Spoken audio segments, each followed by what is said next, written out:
Coming up on today's show. But what you have to remember is when you decide to sell, or when it's decided for you sometimes, you now have to merchandise your home for the market. It's no longer your home. Let's talk about what is the kind of the value factor of taking that little extra effort and maybe staging a home or doing a few things that we're going to talk about here. And so what you have to remember is that what you're selling is square footage. You're selling space, and hopefully you're selling a lot of light, airy space. That's what people want, so they can start imagining how they're going to live in your home. Getting organized to sell today on Keeping You Organized.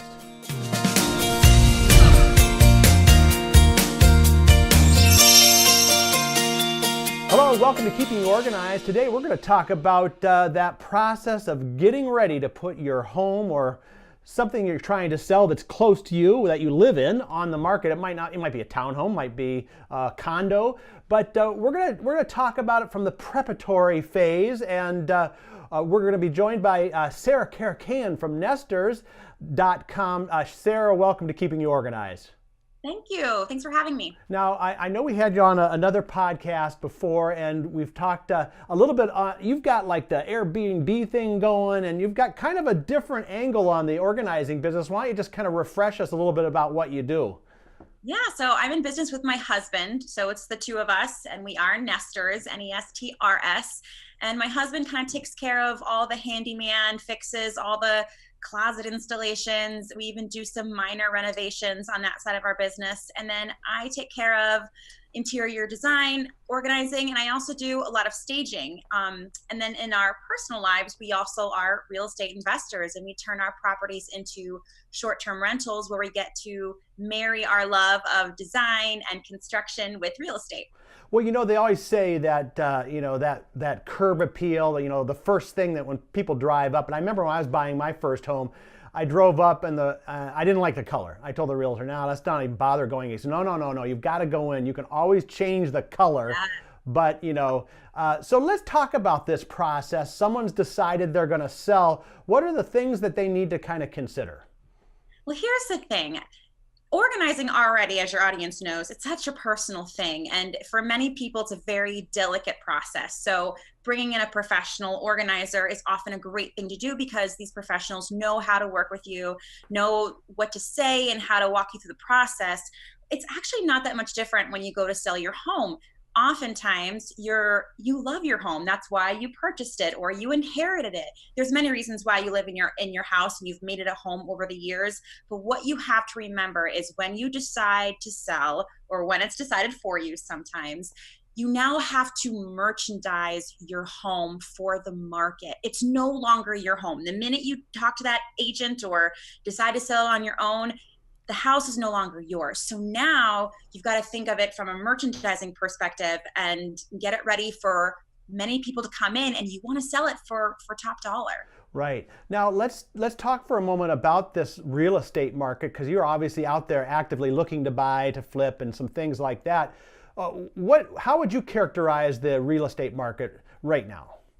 So I live in Columbus, Ohio, and I know that our market was and is-ish now incredibly hot. So I had a lot of clients who I was helping with design projects or organizing projects, bidding on homes and foregoing the home inspection or foregoing a lot of things and bidding over asking and all these crazy things. Well, it's slowing down, not only because it's getting a bit colder, but the market itself is, some might argue it's correcting itself, but it can't be a booming market forever. So it is slowing down a little bit, and I'm seeing my staging side of my business really take speed right now. Right. And I think, there's interest rates. There's a lot of things people can afford less. So I think let's talk about what is the kind of the value factor of taking that little extra effort and maybe staging a home or doing a few things that we're going to talk about here to up the value. Are there any stats on that, on, you add a kitchen, it adds this kind of value, or you add, what are some of those things that will definitely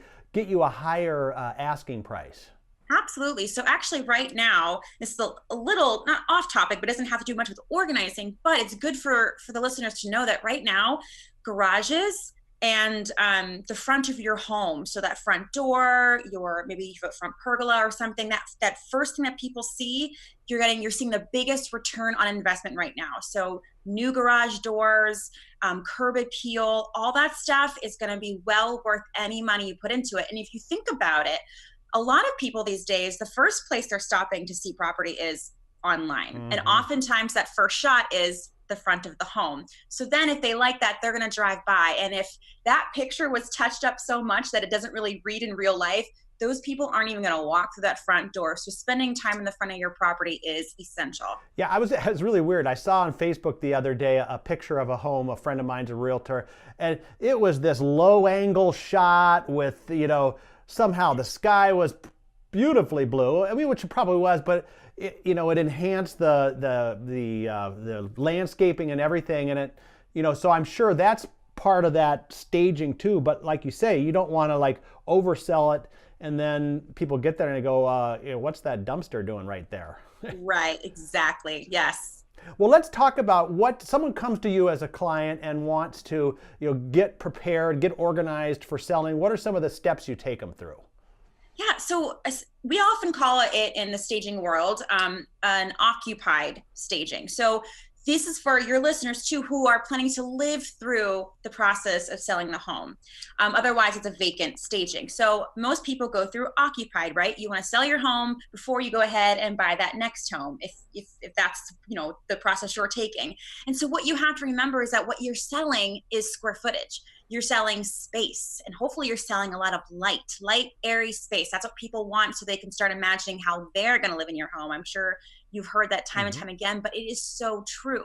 So, like I said before, it's no longer your home, and all the things that you put in it to make it yours, you got to edit that back so people can start picturing themselves in it. So the first thing you do when you're thinking about, or when you've put your house in the market, is to declutter. And I mean, not even just like so you can live in it and feel a little bit more like at peace, but I mean anything you don't need for the next month or two, it's gotta go. So my first step is what don't you want to move to your new home anyway? What will, if there's an old couch that you can't wait to get rid of, or maybe a piano that doesn't work, like anything that you plan on donating or pitching, let's get that out first. And oftentimes those are the easiest decisions. Next up is deciding what to put into storage while your home was in the market and before you purchase your next home. And actually the toughest aspect of this is explaining to your kids, like, okay, you can't have every single toy that you have at your fingertips right now, because a messy kids room during an open house or doing a surprise open house can really deter a buyer if they just can't seem to step over all the toys in the hallway or in the bedroom and things like that. So anything that you can put into offsite storage, or maybe neatly into a garage with opaque storage bins, you don't want to see a whole bunch of stuff. Getting that stuff out of your home so you can sell that square footage and sell that space is going to be ideal. Yeah, I would say one of those little mini storages or whatever, or even the portable ones, are well worth the money, because if you can give yourself more of that space, you're going to have, I think it's going to be a much better thing. We actually did that when we sold our house too. We not only did that, we also moved out of our house.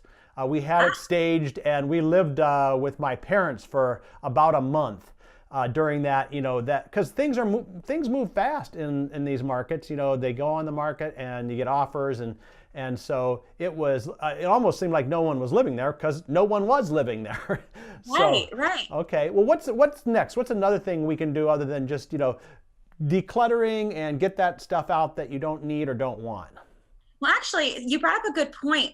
If you can't move out of your home for a month, which a lot of people may not have that luxury or that option, a good stager or organizer or even a savvy seller will think of, okay, what do I need to do when my agent calls and says, I've got a homeowner or a potential buyer who'd love to walk through the home.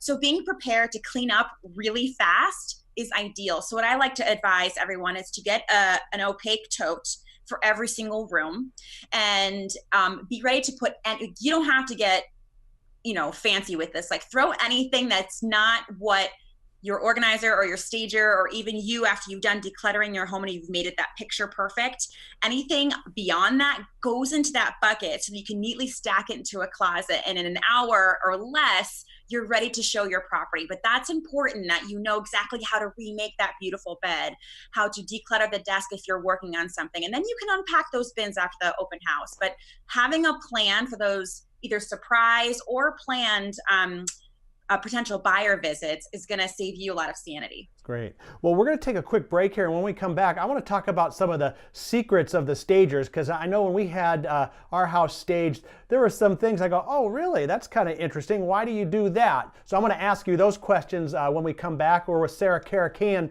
talking about how to get organized to sell your home and get ready to move, and we'll be right back. Get organized now at myorganize.life. Need to turn those piles into files? We've got you covered. Hundreds of organizing products in a dazzling array of colors and sizes. There's an organizing solution for you. Shop online and they're delivered right to your office. Get organized now. Go to myorganize.life. That's myorganize.life. Get organized now at myorganize.life. We're back now on Keeping You Organized, talking about how to get ready to sell, how to get your property organized, get it staged, get it set up. And we have Sarah Karakian from Nestrs, Nestrs.com. And Sarah, before the break, I kind of teased this concept of stagers, which is part of what you do in your business too. The person who staged our home, now again, we moved out, but first of all, we took a bunch of furniture out, but they wanted to have like a little easy chair with a table and a book and a pair of glasses, kind of to create this, image of, Lifestyle. Yeah. So tell us a little bit about why you do those things and maybe some other ones like that. Home buying is such an emotional thing. So my husband and I buy property, like I said, to invest, but I love a house, which is why I do what I do. So even when I'm going in to look for something to flip or to restore and sell or turn into an Airbnb, I'm still emotionally grabbed by dental molding on the exterior or a beautiful archway in a hallway. So you can bet that buyers that are looking for their home and they're coming through your house are also getting emotionally attached. Those little vignettes that your stagers created, where a place that's maybe it's nestled in a little corner where you can look out the window and there's a pair of glasses there. I mean, you kind of just fall in love with that moment. Like, ooh, I could sit in that chair and I could totally read my favorite book or go on my, my electronic reader and have I could picture myself here doing that. Right. And so a lot of stagers will do things like that to make the potential buyer feel like, come on, come in, you can do this. You can totally feel like this is your own. How about, I've heard this before too, we didn't do this, but bake some bread or have some cookies laying out or something like that. Is that still in vogue, or does that really not do much? The smell of real cookies has never made me mad. So if you're gonna do it right. No cookie scented candles, no fake bread, spritzers. If you want to bake something or have something nice there for potential buyers, just do the real thing. That's my only recommendation there. Right. Okay. What are some other things that you do as a stager, other points that we can cover? So one thing that I'm seeing a lot of is we heard a lot of the millennials, right, living downtown and really small spaces and living kind of on top of each other, and the downtowns are having this like renaissance. Well, right now millennials are wanting to start families, and so actually you're seeing the suburbs doing really well. I bring this up because millennials like, okay, so I no longer have to live in this small space and get creative with multifunctional spaces. I want these closets and these cabinets that everyone keeps talking about. Because of this, you want to make sure that when your home is staged, or if you're doing it yourself, pay attention to those closets, the linen closets, the kids' closets, all the cabinetry. You better believe those buyers are going to be opening those drawers. And it really should be picture perfect. It should be as well thought out as that living room or as the bedrooms or any other space in your house that you've placed every piece of furniture perfectly. Those closets and cabinets are going to sell your home just as much as the rest of the space will. Yeah, I think I recall now, our stager had us paint all our closets white inside. Mm-hmm. Even it's like, well, yeah, because and get as much stuff out of there so it looks like this is a huge closet. Of course, there's only 3 shirts hanging there, but it still looks huge. Right. Well, that's a great point. If even if your closet can hold, tons and tons and tons of button-up shirts and slacks and what have you, if you just put like 3 or 4 in there, space them perfectly apart, have nice hangers. Even if you don't invest in hangers for your entire wardrobe, just the staging aspect, it's just that like showroom ready closet that's going to make a buyer fall in love. Again, get them at their heartstrings, get them at that emotion. You want to merchandise your home. This is no Right. longer about you, it's about selling a property. So what would you say are the high value rooms? I know we talked about the garage door and maybe the front of the house, and I'm going to come back to the front of the house in a moment, but inside the house, what are the must-have rooms that are non-negotiable? Your entryway. So usually in most homes, you walk in that front door and you step inside the house. That's where you can see most of your house from that angle, right? You can often sometimes see the kitchen, the living room, maybe off the side you have a dining room, what have you, or an office. That front spot, if you're going to sell your home, stand in it, look around, make sure you can see as far as the eye can see. If you've got hooks in the wall that are in your way, take them down.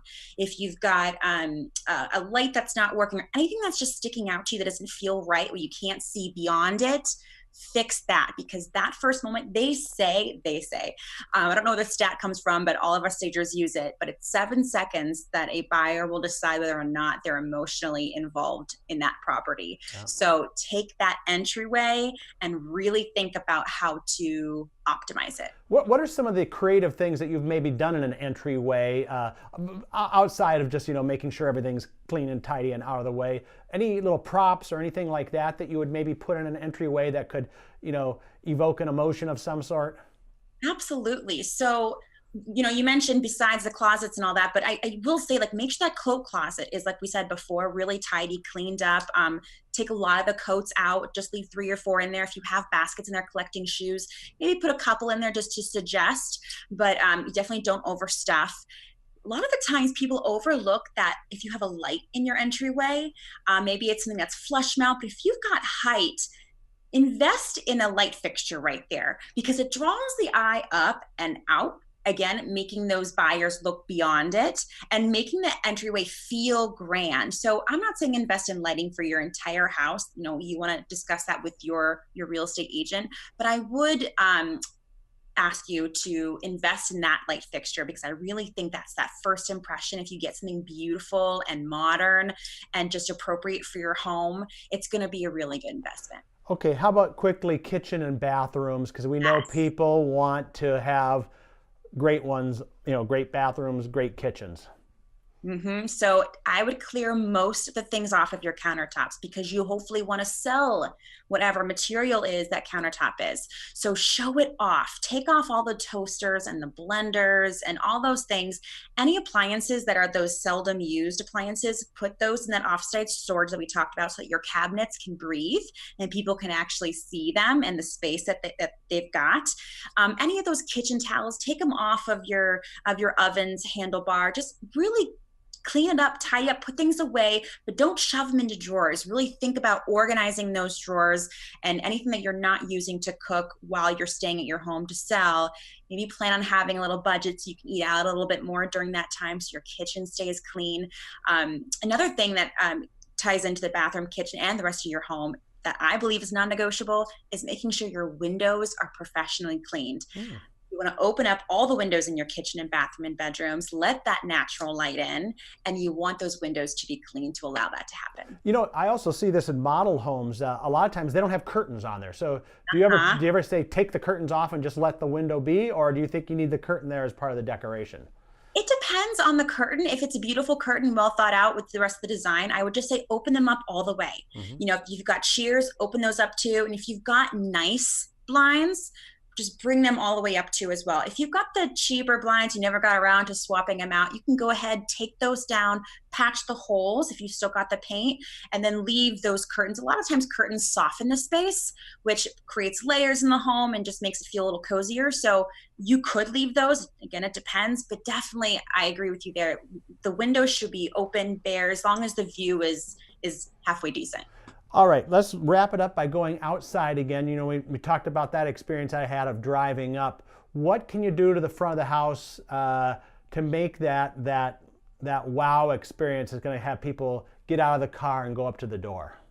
Here's a fun tip that I actually learned in the industry, that the color yellow apparently psychologically draws us in and is more welcoming than any other color. So you could, if your front door needs painted, and oftentimes it does, and the molding around it, definitely invest in painting all that, and maybe think about painting your door yellow if it's appropriate for your home. If it's not, add a stand of flowers with yellow flowers next to your front door. Just, you want to draw that eye to that front door and make sure everything is clean.